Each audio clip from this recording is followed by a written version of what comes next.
after it. All right. Good morning, everybody. Happy Wednesday, May 14th, 2025. It is the Hat and Beard Show. Appreciate you tuning in. Thanks for telling a friend. That's what we love about you. Today, guys, we've got a few things that we will be discussing. First and foremost, the breaking news in the NFL. The 2025 NFL schedule was released. Cowboys to host Mahomes, the Chiefs in the Thanksgiving Day game. I think the formal announcement will be made later today. I feel like, but the big news coming out about that, the Lions. Also, we'll be talking about the Lions Lion report. Lions rank among the toughest schedules in 2025, but you won't guess where. You guys can take your pick. I'm going to go ahead and let you in on a little teaser. Top 10 toughness. It's top 10 toughness that we got, which is a good thing. I mean, we are a perennial Super Bowl contender. We did get the 1 seed last year in the NFC playoff bracket, so it only makes sense for us to be treated as a championship contender, and strength of schedule, although does not impact. Oh, sorry, I got the cats running around behind me right now, and Dr. Ivermectin just decided to try and fight the wall. Although strength of schedule has no bearing in seeding, I mean, it is a bit of a bragging rights type situation. And we'll also be discussing over at SI.com.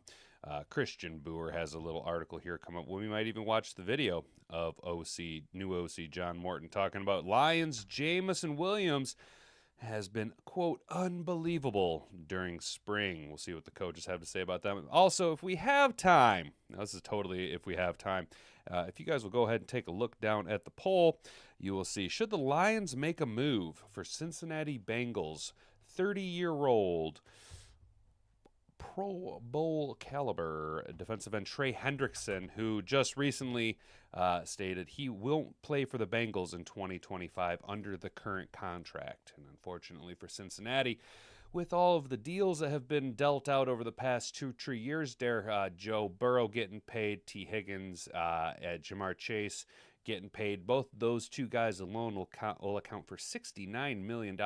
Very, very nice. Against the salary cap. And when it comes around to it, there's just not enough money to go around to feed old Trey Hendrickson, pay him what he could and should be getting paid at this point in his career. The question then becomes is what teams are viable options for him. Obviously, not only does he want to get paid what he's worth, but a championship is definitely something that at this phase in his career, he should be looking to try and pursue. Do the Bengals offer that road to him, or could another organization, say the Detroit Lions, who have a little bit of money, a little bit of $40 million maneuverability to maybe make a splash and go after a Trey Hendrickson? We might discuss that, or we might save that for a next week discussion. So we will see. We will get into it. We'll be taking your guys' chats. Good morning. I'm Chasing Chase. LOL. Let's go Lions. Lions smash alike. Mr. Detroit City. Good morning. Hey, Marcus Newsom, perfect 2-year deal target. Hey, good morning, Marcus Newsom. You are a fresh add-on. I believe yesterday you popped up and tuned in. I appreciate you hanging out, dude. Thank you. I do like the idea of a Trey Hendrickson on a 2-year deal. I mean, he is 30. He's on the wrong side of 30. And, I mean, obviously, is he worth the Myles Garrett, Max Crosby, max contract type deal? No, but, I mean, if we can get out a 2-year deal, 20 mil per year for Trey Hendrickson, I wouldn't be upset about that.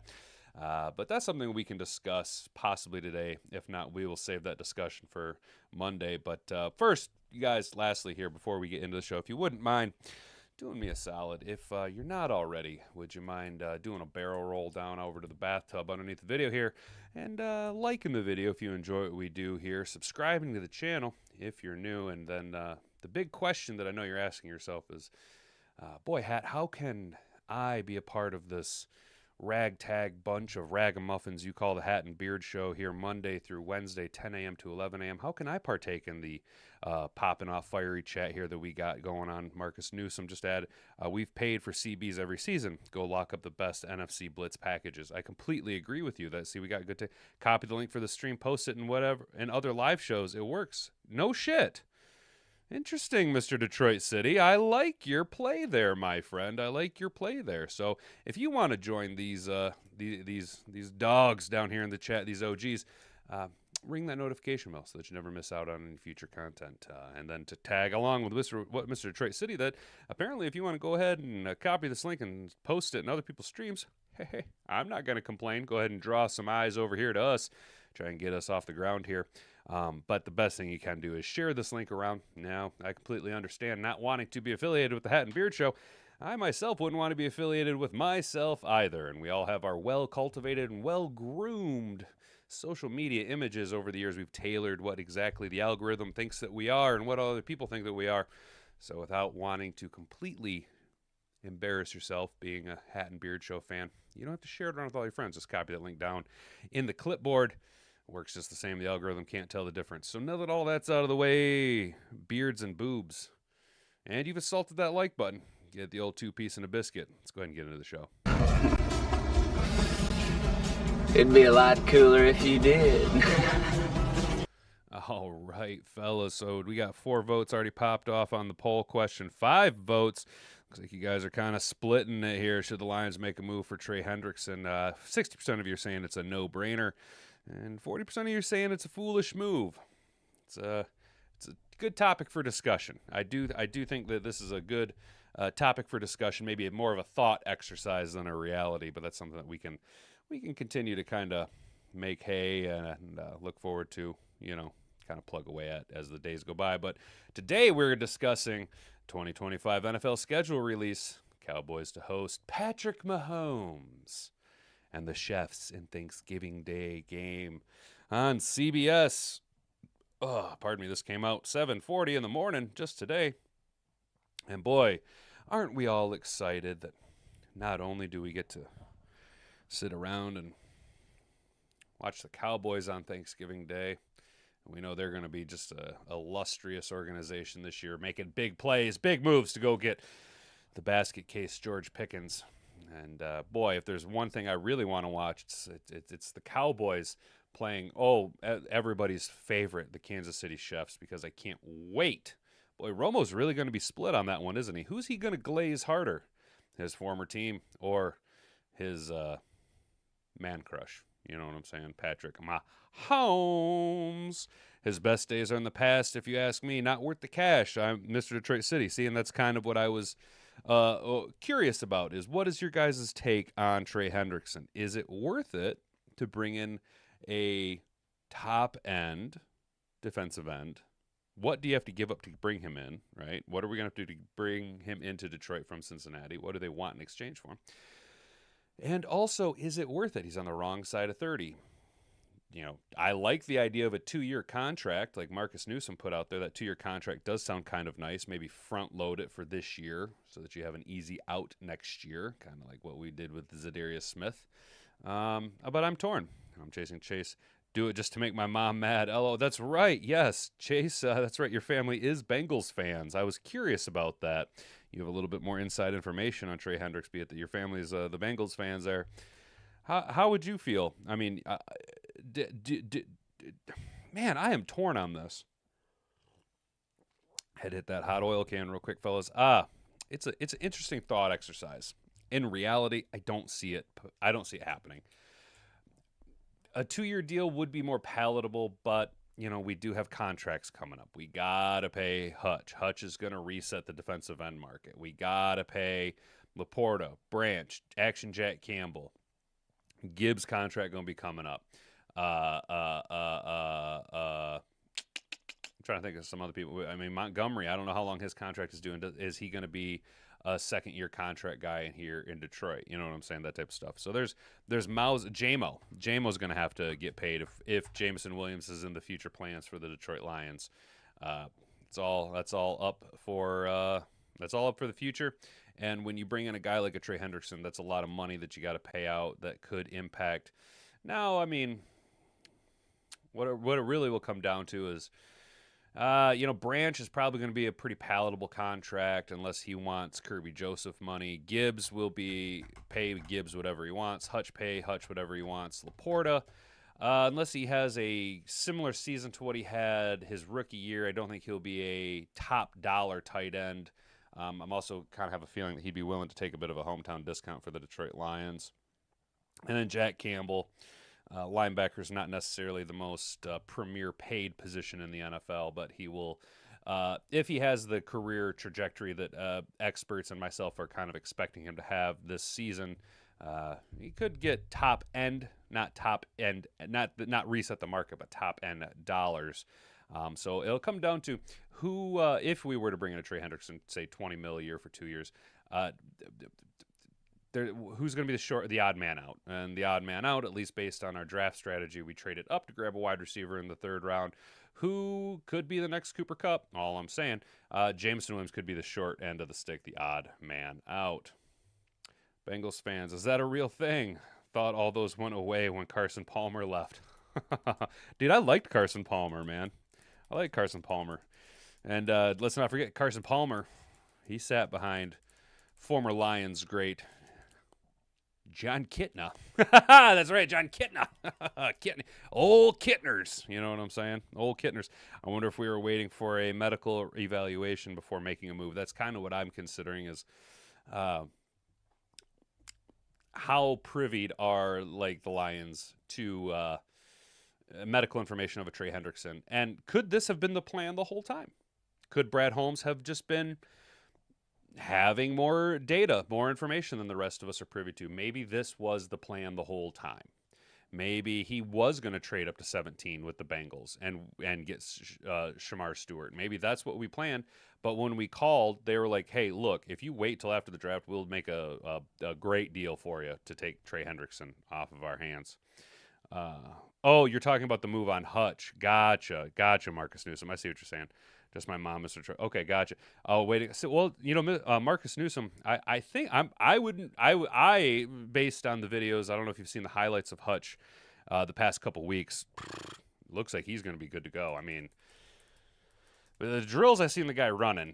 I mean, obviously there was no pads, there was no opponents, it was non-contact. It was just him pivoting, turning, cutting, running. He looks fucking great. Hutch looks great. So. We shall see. But let's get into the article here, fellas.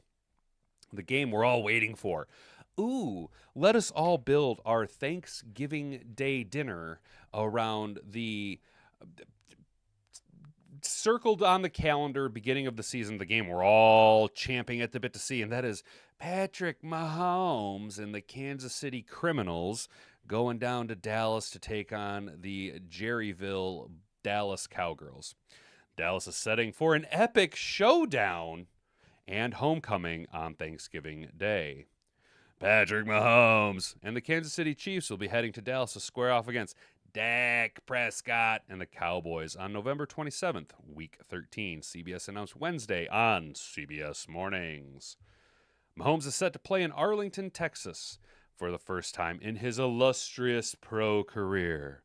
The Texas native has faced the Cowboys once, fending off Dallas in a 19-9 victory in Kansas City in 2021, but failed to throw a touchdown against the team he rooted for as a kid 80 miles east in Tyler, Texas. Prescott also went scoreless in the 2020 matchup against Mahomes and company, but has a successful showing under his belt against the Chiefs, throwing 2 touchdowns in a 28-17 home win when Mahomes watched from the sidelines as a rookie in 2017.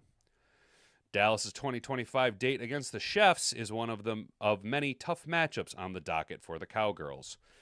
The Cowgirls will face 10 teams who made the 2024 playoffs and will see each of the top 7 scoring defenses from 2024 season, including their Week 13 matchup against the Criminals. Kansas City, on the other hand, will also face 10 teams who made last year's playoffs this upcoming season, including all 3 of their postseason opponents, Texans, Bills, and Eagles, in the 2024 Super Bowl run. It was announced on Tuesday that the Criminals will host the Broncos on Christmas Day in Week 17.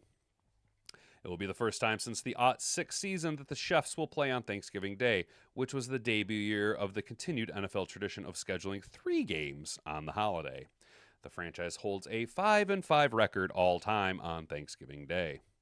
The Cowboys, who've hosted Thanksgiving Day game perennially, since 1966 hold a 34-22-1 all-time record on the holiday. The NFL will unveil the entire 25 schedule at 8 p.m. Eastern on Wednesday on NFL Network, NFL.com, the NFL app, and NFL Plus. Yeah, so there you go. The game we're all circling. Can't wait. Can't wait for CBS to just glaze themselves nonstop over Patrick Mahomes and Dak Prescott. Gonna be very dirty. I'm gonna be a dirty little boy, and I'm gonna root for the Cowboys on that game because I just don't like the Kansas City Criminals. It's part salt, part jelly, part Andy Reid is a dirty, corrupt, dirty piece of shit that covers up his son's crimes and routinely loves to sign criminals to his team. And I'm just not wild about that. So I will be rooting for Dak and the boys.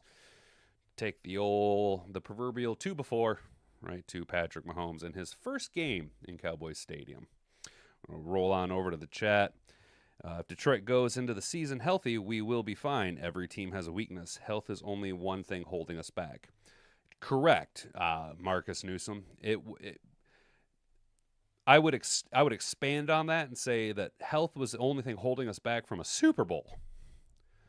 We went 15-2 with a historically injured team. We were signing guys from the local Burger King, dude, to come and play defensive back. I mean, we had guys coming in off the street. We were signing practice squad dudes, bringing guys back off of practice squads who spent time on our practice squad just to have them play a game, just to have them in there. Brad Neiman should not, Brad Neiman, is that his name? Should not have been playing the amount of downs that he was playing, right? Oh, excuse me. Taylor Swift pregnant with the Antichrist, heard it here first. Oh, okay. So, yes, I agree with you that is probably a demon baby. The old demon baby inside of her. But I didn't know that Swifty. I wonder who knocked her up. Because, I mean, it couldn't have been Travis Kelce. He's gay. So, I wonder who knocked her up. I'm assuming it's one of her closest advisors. Oh, Mahomes' dad. Gotcha. That makes sense. That makes sense. Antichrist giving them too much credit. Chase, that's funny. That's funny. That is giving him too much credit. But yeah, I'm curious. Do you think they got Jason to act as a sperm donor? Because all I'm saying, I'm pretty sure Travis Kelce, old Mr. Pfizer, two things at once. I'm pretty sure he likes dudes. Nothing wrong with that, but, I just don't know how he's going to knock up Taylor Swift. Now, to be fair, Taylor Swift does look like a boy, so maybe that's where it all comes from. Taylor Swift looks like a 14-year-old boy. Maybe that's what it is. Regardless, let's walk on over to Sideline Report. Sideline Report. Got a little ranking. Lions rank among the toughest schedules in 2025, but you won't guess where. The Lions' journey to Super Bowl LX will not be an easy path. That's from Josh Reitelbach 18 hours ago. Trent Green's days are where it's at. City died after that. I remember the old Trent Green days at Kansas City. Chase says, he's gay. My gaydar don't. Hell yeah, Chase. Hell yeah, he's gay. Dude, I remember those Trent Green days, man. Trent Green, Priest Holmes. Was Trent Green there when they had old Larry Johnson had needed to learn to take his diaper off and be a big boy? You remember them days? Dude, I remember Priest Holmes, and Priest Holmes was just a fucking beat. That's right, Mr. Detroit City. Priest Holmes was the man, dude. Priest Holmes. Those were Dante Hall, the electrifying punt returner, dude. Yeah, I actually rooted for the Chiefs back then, dude. Yeah, I remember those days. Well, if you guys haven't already, if you would kindly walk on over to the subscribe button, subscribe to the channel if you're new here, ring that notification bell so that you can partake in this type of chat every Monday through Wednesday, 10 a.m. to 11 a.m. Eastern Standard Time here at youtube.com. We talk all things NFL and Detroit Lions. Go ahead and assault that like button to get the old two-piece and a biscuit on your way out. Share this video around with all your friends. Tony G. Yeah, Dwayne Bowe, dude. I remember Dwayne Bowe. What happened to Dwayne Bowe? He was kind of that guy for a little bit, Mr. Detroit City. And yeah, Tony G. I mean, Hall of Fame tight end. I still like Tony G. I'm a sucker for tight ends, dude. I like the tight end position. I think the tight end is like a grown man's spot to play. You know what I'm saying? Goff has 7 outdoor road games. Thank goodness we drafted O-line. Oh, shit. We got 7 outdoor games. Man. Marcus, are they 7 outdoor games cold weather? Fuck. We got to go to Cleveland, don't we, in the winter? God damn it. That's what it's going to be. Excuse me. Sorry about that, fellas. Got to hang on one second. Hit the old oil can there. After conquering the NFL's best division last season, the Lions will have another tough path to the Super Bowl this upcoming season. The Lions played the 6th toughest strength of schedule in the NFL last year and still finished with a 15-2 record with 1 million guys on IR. We were literally, I mean, you might as well have just called Jared Goff Hawkeye Pierce at that point because we were a MASH unit, only to lose the divisional round to a wealth of injuries. Detroit went 6-0 in the NFC North, a division that went 33-11 versus non-divisional opponents. Holy shit, we were a fucking powerhouse of a division. 33-11, thanks Chicago. Thanks Chicago for really bringing them numbers down. You got to get them numbers up, Chicago. Sucks that this year, at the very least, there will be 17 L's. At the bare minimum, the NFC North has 17 L's this year in it, and it's all coming from... Say it with me now, boys. Small PP Benedict Arnold Johnson, the traitor in the Windy City, will not win a single game. Fucking douche nozzle. What a butthole, dude. What a butthole. Kristen Harper will keep Goff. No worries. Hell yeah, dude. Yeah. Jared Goff. Did he just, was it this year he just got married? Also, Jared Goff, low key, real estate mogul. The dude would buy it. He'd be buying property like Philly, Cincinnati, Chicago, Green Bay, Baltimore, Washington, Kansas City. Okay, so yeah, Green Bay and Chicago, we knew those. Cincinnati, that's gonna, hopefully we get Cincinnati in the war in a early on. I am so fucking sick of playing at Baltimore. That's like the last team that we have to beat in the Dan Campbell era. I swear, Dan Campbell was beating everybody that we've played now. I mean, there was that like Seattle hiccup where we couldn't get over Seattle. Tampa is low-key becoming kind of a rival of ours. Obviously, the divisional opponents. We do get to rematch against Washington. I'm sick of playing Kansas City. And God damn, dude, I am so sick of playing Baltimore. I'm so sick of playing Baltimore. They kick the shit out of us every time. Well, not every time. Justin, I like to do illicit things, allegedly, to massage therapist kick that historic field goal against us to win. And then 2 years ago, we traveled to Baltimore, and they just kicked the ever-living shit out of us. I mean, just kicked the shit out of us, up and down. I don't want to play Philly either. God damn it, dude. They are really loading us up. Yeah, the only black eye they have is Baltimore. Yeah, exactly. So you see what I'm saying, Marcus Newsom? Yeah, you get it. You get it. It's like if we can just get that Baltimore monkey off our back, dude, then it's like we finally did. I'm already nervous about that Baltimore game. God damn it. It's just it's Lamar Jackson, dude. He's our Achilles, dude. And Lamar Jackson, perennial MVP candidate. Excuse me. Sorry about that, fellas. But like, goddamn, he just gets us, dude. With the NFL schedule release happening this week, sports books and publications are in the business of ranking the toughest schedules this season. The Lions keep finding themselves towards the top of these lists, but this one is particularly interesting. FanDuel Research ranks Lions as 4th toughest schedule in 2025. FanDuel Research ranked the top 5 toughest schedules in the NFL for this upcoming season. They rank these schedules by how many losses they predict each team to gain from the difficulty of their schedule. For example, the Giants were ranked number 1 on this list, gaining a 0.88 losses due to their schedule. The Lions find themselves at number 4 on this list, gaining 0.53 losses. That's why we have the over-under that we got. Gotcha. Can't throw shit when we're outside. Lamar's a fun forest run. Yeah, that's true. Robo-Hutch going to catch us. And that's the thing that we need to remember is, like, you know, Hutch is coming into his prime. Is Lamar, Lamar just had an MVP caliber season, but eventually Lamar is going to slow down. And maybe this is the year Lamar slows down. Hutch, I'm already predicting Hutch to have 45 sacks this season, right? I mean, they got to come somewhere.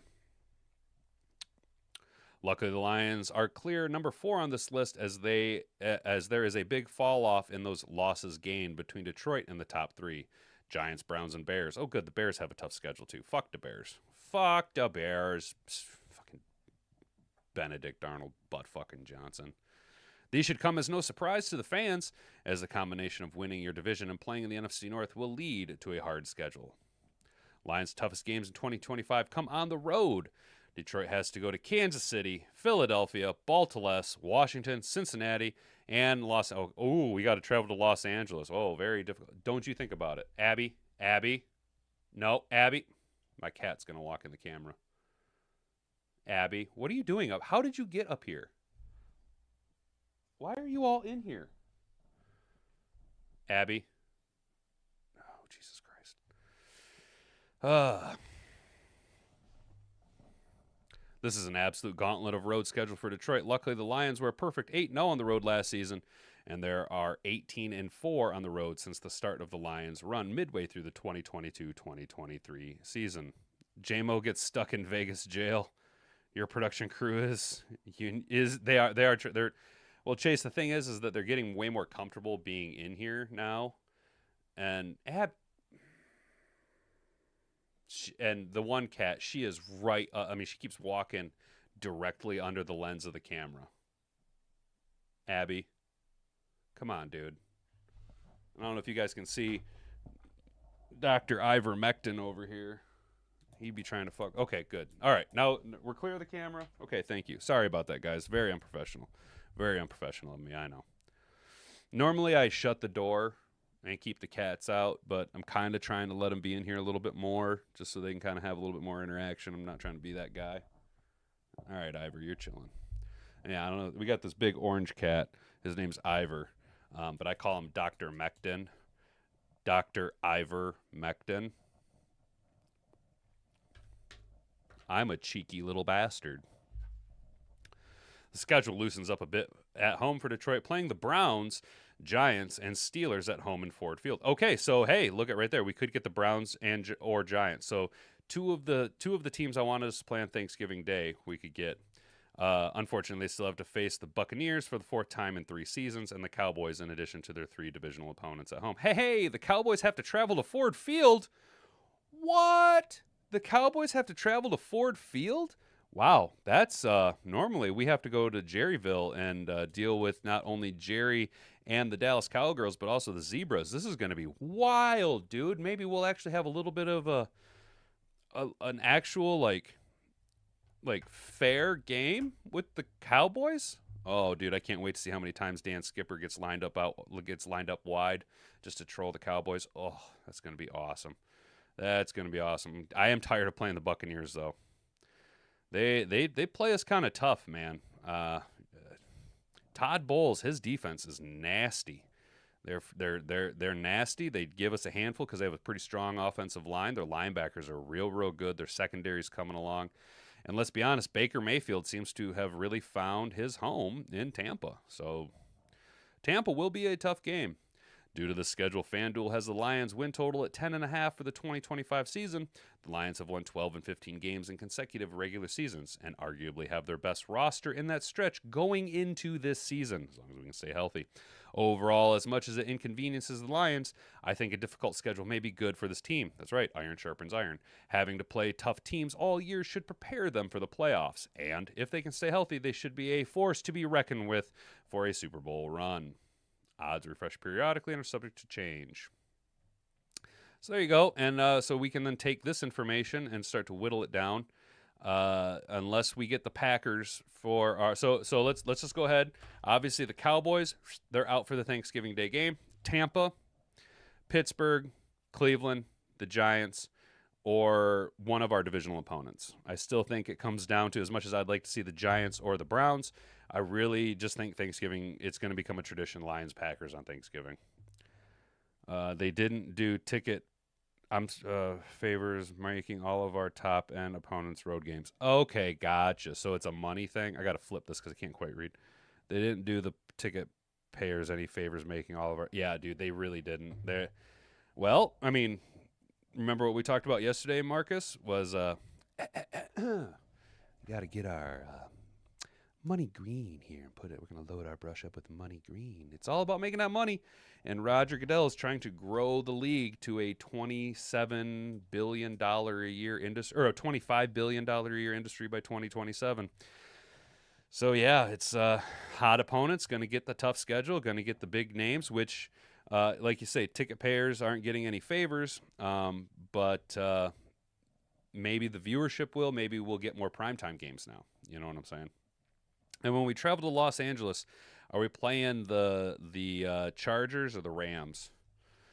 I'd rather not. I'm tired of playing the Rams. I'm so sick of that Matt Stafford and his big goofy white teeth playing the fucking Lions narrative, dude. I'm so over that shit. Dude. So over it. Well, we've been really flying through these links, haven't we, boys? Let's go ahead and we'll get to this last article that we had pulled up, and we might even have some time to talk more Trey Hendrickson. We're going to walk on over to SI.com.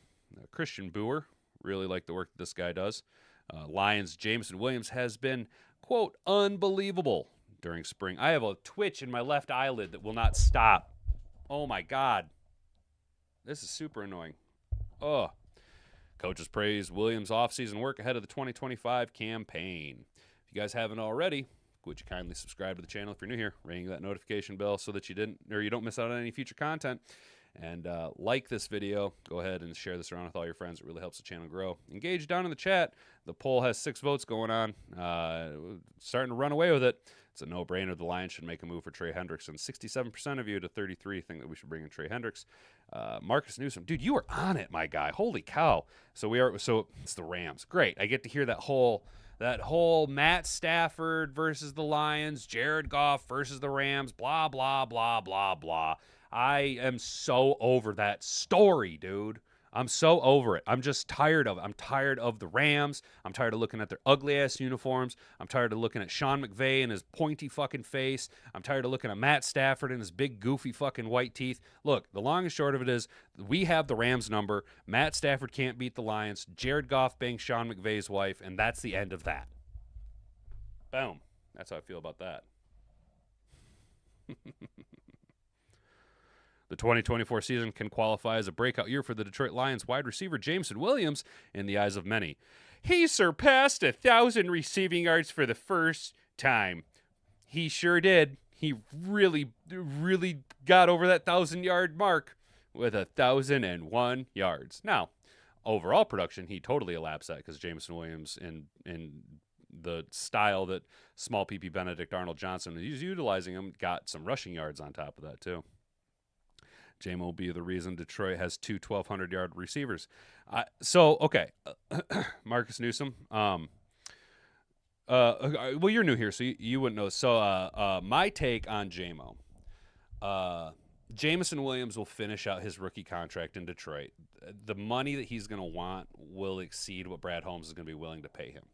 That being said, I was in the camp of trading J-Mo to move up in the draft, right? I do think that we need to prepare for life after Jameson Williams. However, we also need to maximize Jameson Williams' production as long as we have him under contract. If we're going to keep Jameson Williams here in Detroit for this whole, at least this season, I actually have a ceiling of Jameson Williams to hit 1,600 yards this year. I honest to God think that John Morton and his vertical passing attack is going to be much more dynamic, and we're going to be utilizing Jameson Williams' downfield explosiveness more so because obviously the league will be focusing more on Jahmyr Gibbs and David Montgomery. Jared Goff with our electrifying, high-powered offensive line. Will be able to run play action more this year, Jared Goff being a very efficient play action passing quarterback.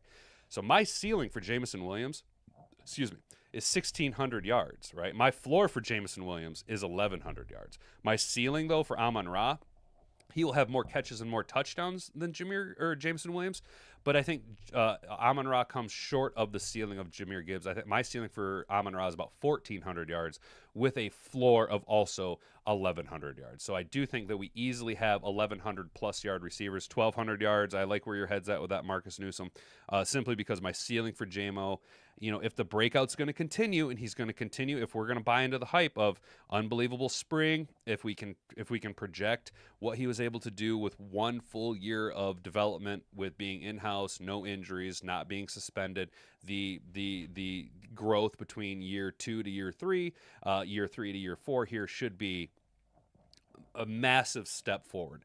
The problem then becomes, if Jameson Williams does continue to break out the way that he should be breaking out, when it comes time to pay him the money, if he's gonna play like a number 1 wide receiver, very few guys I think are going to be willing to go the T. Higgins route and want to stay. Oops, I just dropped some shit.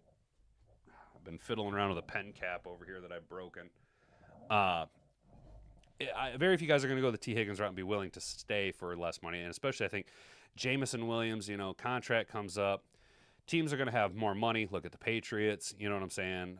Teams might be in a rebuild situation. Maybe he wants to go someplace warm.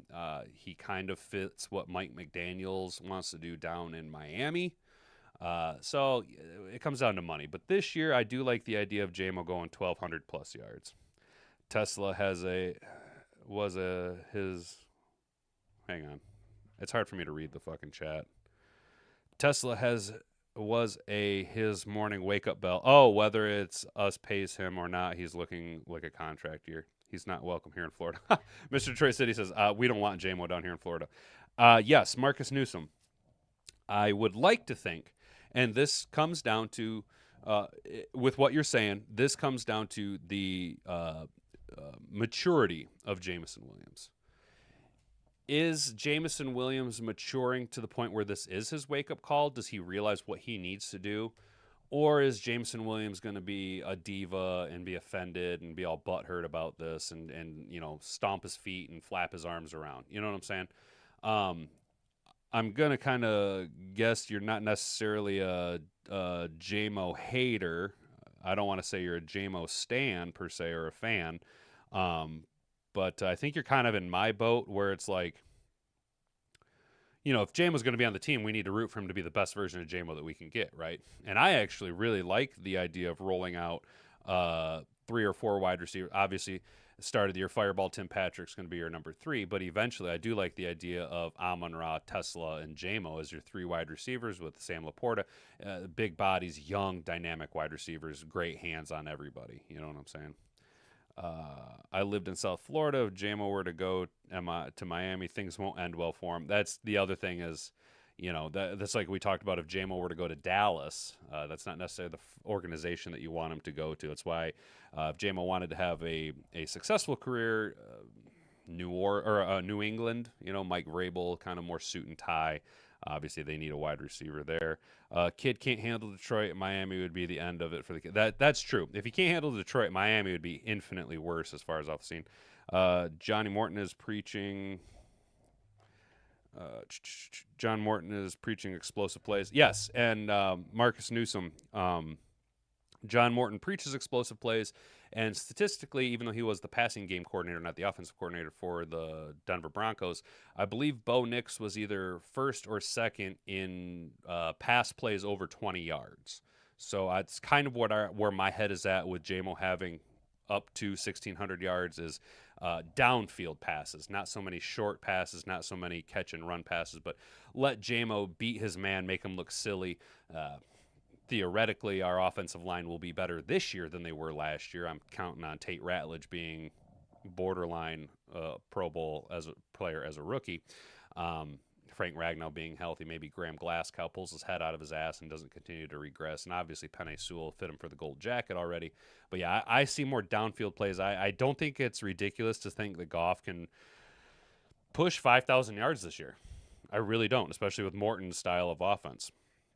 Back to the article. However, on the heels of his success in his third campaign, the new faces he'll be seeing on a daily basis believe there's even more in the tank. Newly hired offensive coordinator John Morton expects plenty from the talented wideout and has already seen enough to declare that another big year is on the way. Even though the team has yet to begin organized team activities and hasn't put on pads yet, Morton has been blown away with how well Williams has adapted to his style and the plan put in front of him. Quote, "Unbelievable, just unbelievable. When I first got here, he came in to see me. We had a chat, and this is how I'm painting the picture. This is what you need to do. This is how I see it. He has been unbelievable. Unbelievable in meetings. Attention to detail. I'm excited to see him this year. It's going to be a breakout year for him, so I can't wait. I just can't wait." That's a good thing. That speaks a lot to the maturity of Jameson Williams, right? Jamon Gibbs will be a much part of the play. Yeah, I think we're going to see a lot more Gibbs this year. I think Monty, even though they have said that they don't really plan on reducing Monty's workload, because with the way that our offense is set up with the two-headed running back attack, let's be honest, Jahmyr Gibbs is the premier back of the two. He's the guy, right? He's Mr. Electric. You know what I'm saying? He's Sonic. You know what I'm saying? They don't call it Knuckles and Tails. They don't call it, Knuckles the, what was he? What was I used to know what Knuckles was, what kind of animal he was. But no, the universe is the Sonic universe. It's Sonic the Hedgehog. It's Sonic and Tails, right? So Jahmyr Gibbs is the premier back of the two. However, when you have two starting caliber running backs, you can extend the career longevity of your premier back by allowing a David Montgomery to take on a increased workload, be it that you have a 1-1A starting running back style. Though, yes, it does make sense that Jahmyr Gibbs is the focal point of the offense. Amon-Ra still maintains and will be the number one wide receiver in Detroit until he decides to leave Detroit, though Jameson Williams has the pedigree and the athleticism to be a number one. Our offense should take another step forward. As much fun as the trick plays are under small PP Benedict Arnold Johnson, the trader in the Windy City, a more straightforward approach, it's fun to be the underdog. It's fun to draw up gadget plays when you don't have the caliber of athlete to go out and square up, toe-to-toe with your opponent. But now we have that. We have the athleticism. We have the talent in place to be more of a professional style. We're no longer the underdog, right? We no longer need to be pulling out tricks and gadgets and being cutesy and tootsie and farting around. And no, this year needs to be all about business for the Detroit Lions. This year needs to be maintaining where we were. Look, I do actually like Dan Campbell's idea of you don't let your foot off the gas. But I think that this year, very straightforward, we no longer will play with our food, if that makes sense. It will be go out there, take care of business, put this game away early, and just keep your foot on their throat. We have a statement to make. We were a Super Bowl contender with 152 guys on IR last year, right? So now we come back healthy. We had both of our top coordinators poached away from us to, pursue head coaching careers, and that's the nature of the beast. But they also then poached away more of our coaching staff. So now's the time to prove a fucking point. Now's the time to go out, punch every opponent directly in the mouth. And I don't give a fuck about their kneecaps. I want to punch them in the mouth and just take care of business. No more of the cute plays, no more farting around. Go out there, knock everyone's dick in the dirt, and get ready for the next opponent. You know what I'm saying? Just take care of business. Down in the chat, Jamon Gibbs will be a much larger part of the playbook. Speed being the factor. Yes, that's just it. Speed kills. Speed kills, baby. And we have speed at both of our explosive offensive positions, right? We have speed and power. We can kill you in either or. and Chindia. Hello, I don't know what a Chindia is, Chase. Sorry, bud. I don't know what that is. Amon-Ra for governor. You know, Marcus Newsom,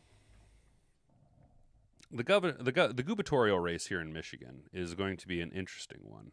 I don't think you're going to see anybody that Stretch and Gretchen get behind really see much traction. And be it that Michigan is part of the quote-unquote blue wall, it is very difficult to push forward a Republican candidate to get any tractions. Now, there are some big names that I like that I think should win. But let's be honest, and this isn't a joke. I'm being 100% serious. If Amon-Ra St. Brown was like, yeah, I'm going to run for the governor of Michigan, I don't think he would win, but he would pull a large majority of the voting block away from both parties. I really do. It would be a hilarious troll. Also, I think Amon-Ra is just that popular in the state of Michigan, but I think that people have such political fatigue right now that would be like, I do think the people of Michigan would be behind a troll move like that, not to an extent that he would win the election, but he would just fuck everything up so bad for both parties. You know what I'm saying? Sonic is a hedgehog, Tails and Knuckles. Oh, and Tails is a fox. Oh, okay. Oh God, I used to know how to pronounce this name. Now I know exactly what you're talking about, Chase. And Shadow is the best character because he has guns. I never followed it up into the Shadow part of it. Oh God damn it! I know how to pronounce what Knuckles is. I used to know because I used to be big into Sonic when I was like a kid. Oh man, I'll remember it later on. But yeah, you're right. That's exactly what he is. Shit, I just can't remember it off the top of my head. Morton has also been quickly impressed by Williams' speed, which is a defining trait of his game. Coincide. Echidna. Is that right? Echidna? Did I pronounce it right? But yeah, what you're saying, Marcus Newsom, speed kills, and speed is a defining part of Williams' game. He can go from 0 to 60 fast. It's amazing. I haven't been around a guy like him. Williams is also has a new position coach in Scotty Montgomery, who has been made the change from coaching running backs with the team's hiring of Tashard Choice. Oh, no shit. Tashard Choice is our running backs coach? That's dope. Montgomery is not a new face, but he has a new position room for Detroit and will be working with Williams even closer. And Scotty Montgomery has a real good history of coaching running backs. He was the running backs coach for Jonathan Taylor in Indianapolis before coming to Detroit, and you see what he was able to do with David Montgomery and Jahmyr Gibbs. I do like Tashard Choice, another NFL former player signing for a coach. Dan Campbell doing exactly what he did. So maybe Montgomery transitioning over will add a little bit of toughness to Jameson Williams. I kind of like that idea. Like Morton, Montgomery has high expectations for Williams. There has been a clear impression made by the young receiver, as he has stood out for his activity and participation in meetings. Williams was already back at the facility when Montgomery returned from a break, and the two connected instantly on their goals for his performance in 2025. That's awesome that Williams was in the facility while everyone else was on break. Quote, "It already changed. He was here when I got back here, so that's a big deal to me," Montgomery explained. "When I came back from a couple-week break, we had JMO was already here. In the offseason, I didn't have to call him once. I got the job. He knew exactly what it was. He just came up to say hello to me, not because he knew because he knew what needed to get done. In recent team meetings, Williams was an active participant and asked quality questions. It's not the final step in his development, but there are clear strides being made even after a standout season in 2024. Quote, "It was one of the better meetings I've had with him in the setting. It was a total offensive meeting. You talk about the communication level and the questions and the football IQ and the acumen that he was asking the questions about. It was what you really want to see. That's not what we've got to do. Are we where we want to be? No, we are not there. And I'm not saying he's showing us something that has to be there, but we're going to take baby steps. If he keeps developing the way that he is right now, he's going to get a location that he really, really likes. Really, really satisfied with him, with where he is right now, but we've got Jesus Christ, I am struggling to read this. Holy shit, I need to get my reading level up. For Montgomery, the next step in Williams' development will be consistency. He had his share of big games last season, such as the 121-yard showing in last year's season opener and his 143-yard performance in Chicago. Now his development is centered around finding the sweet spot with consistency over the course of a 17-game NFL season. Quote, "We've seen his best. We've consistently seen him grow and seen his best, like games where he had been his best. And then, we've seen some situations in where it was good, but it wasn't his best." Montgomery explained, That's where we've grown to now. It's just the consistency of seeing his best. Is there a yardage connected to that for me? No. Is there an attitude connected with that for me? Yes. And that's what we have to look forward with him. So it's all about the head game. Whew, man, I barely got through the end of that. Man, I struggle to read coaching quotes, man. Chingao. All right, boys. How long is this? Here, Let's go ahead and see what John Morton has to say. he came in to see me, and we had a chat, and this is how I'm painted a picture. This is what you need to do. This is how I see it. He has been unbelievable in the meetings, attention to detail. I mean, I'm so excited and to see him this year. It's going to be a breakout year for him. You can hear the excitement in his voice. It's funny, man. I tell y'all this, man. Y'all don't understand how close we really are. And it's so cool because I talk to Shep every day, even when I was, you know what I mean, at Texas or at Georgia Tech. I talk to Shep every single day. So to see his journey on the coaching, when he got into coaching, because he got into coaching after I did, and to see him and to have an opportunity to come up here, and Coach Campbell give him an opportunity to come up here to coach Detroit, and just watching him as a linebackers coach, and now watching him as a defensive coordinator, you can see his intent. Oh, I'm gonna talk trash. You gonna think we don't like each other? I may fight him, but it's all. I was talking about Shep. But it's all like it's funny when you in them lines. Oh, I hate them. I hate every defensive player on the team, but I love them at the same time. You know what I mean? So it's like, but you will see like that's how we are. That's the pushing part, because we know when the going gets tough, they gonna need that. My players gonna want to feed off of me, and I'm gonna feed off of them, and he's the same way. So our characteristics on how we are with our players pretty similar. All right, well there you go. Boy, was that riveting. All right, boys, we'll talk about Trey Hendrickson more next week. I think we're on to something here. Nice discussion point, and we'll save this for next week. How does that sound? Does that sound all right to you fellas? Trey Hendrickson will probably be the focal point Monday. I think we're on to something. Because I think we all understand that not addressing the edge position in the draft like we all kind of wanted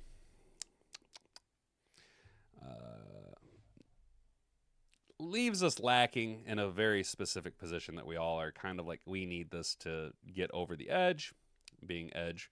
And I think that Brad Holmes is poised to make a move. Now, what'll end up happening is I'm going to sit here and get all hype about Trey Hendrickson. We're going to get all hype about Trey Hendrickson. The media is going to talk about Trey Hendrickson. The Lions' name will be thrown around for Trey Hendrickson because we have the money, and edge is a position of need, and then Trey Hendrickson will go to a completely different team, and the move that will be made was Brad Holmes will bring back Zadarius Smith. That's what'll end up happening. But for now, we can at least hold on to the pipe dream that is Trey Hendrickson possibly coming to Detroit, and we'll explore that more tomorrow, or on Monday, not tomorrow. Not yet, not 4 days, or not 5 days a week yet, but it's coming, boys. You just wait. So, another fun and exciting show. The chat, you guys kept it lively as always. Today we talked about the 2025 NFL schedule release.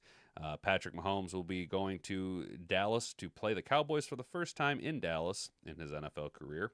We'll know more about the schedule as it's released later tonight. The Lions, though, have already been dubbed as having the fourth toughest schedule in the NFL. Not only do we get to go on the road to a bunch of outdoor stadiums, yippee skippy, lucky us, but then we also get to go on the road to Kansas City, Philadelphia, Baltimore, Washington, Cincinnati, and the Rams. All playoff teams. No, Cincinnati didn't make the playoffs, right? Cincinnati just missed the playoffs, but still a high-powered offense and trash can of a defense. Maybe Trey Hendrickson could be making his return to Cincinnati. And then we'll be at home. We'll have the Browns, Giants, Steelers, and of those three teams, those are three teams with the Buccaneers. So 4 teams that could be Thanksgiving Day games, so I'm pretty sure We'll find out. It'll be Green Bay. If I was a betting man, I put my money on the Lions, get the Packers on Thanksgiving Day. There's our boy, Motor City Dan Campbell. And then we briefly touched on Jameson Williams already impressing the new offensive coordinator and his new positions coach with his commitment, seemingly turnaround. Okay, I do like this. All right, I'm going to call balls and strikes. I'm going to call balls and strikes. I do like this. That's a good indicator that he was already in the facility working out, getting better when the coaches weren't there. He's active and asking good, high-quality football IQ questions in team meetings. Jameson Williams had a good offseason last year, and as much as I joke, he did go over 1,000 yards because of it. So let's project that same type of growth onto this season. He's already impressing, and I like what I'm saying. Maybe JMO did take that step. Maybe he did finally mature and has finally grown up into the big boy that we all know that he could be. But that we'll keep an eye on, kind of monitor. Maybe Isaac Tesla was a wake-up call to him. Maybe not. We'll see. We'll see how that all unfolds. So this has been a good week, you guys. I think we did a relatively good job, everything. So we'll look back at the poll. We got 10 votes. Hey, look at us. 10 votes on the poll. Should the Lions make a move for Trey Hendrickson? No brainer. 70% of you said that we should make a move for Trey Hendrickson. 30% of you said it's a foolish move. That's no wrong answer there. We're going to go ahead and end that poll. I appreciate you guys all engaging with that, being so active in the chat. You guys make this show. I just kind of hang out and read stuff. So, pardon me. A good week, good viewership, seen good growth, more fans tuning in every single week, and I absolutely love it. I appreciate you guys tuning in and telling a friend. That's what we love about you. So continue to have a good week. Hopefully the back end of your week goes as swimmingly smooth as the front half, and you get to have a good weekend. Here in mid-Michigan, we're projected to have mid-80s, which will be kind of nice to keep things trending in that summer direction. All right, yeah, that's going to be it for me. It's been a great week. Hopefully you guys don't do anything wild. Stay out of trouble. Don't call for bail. I've been Hat and Beard. You've been an attentive audience. Until Monday morning at 10 a.m. Bonga bonga.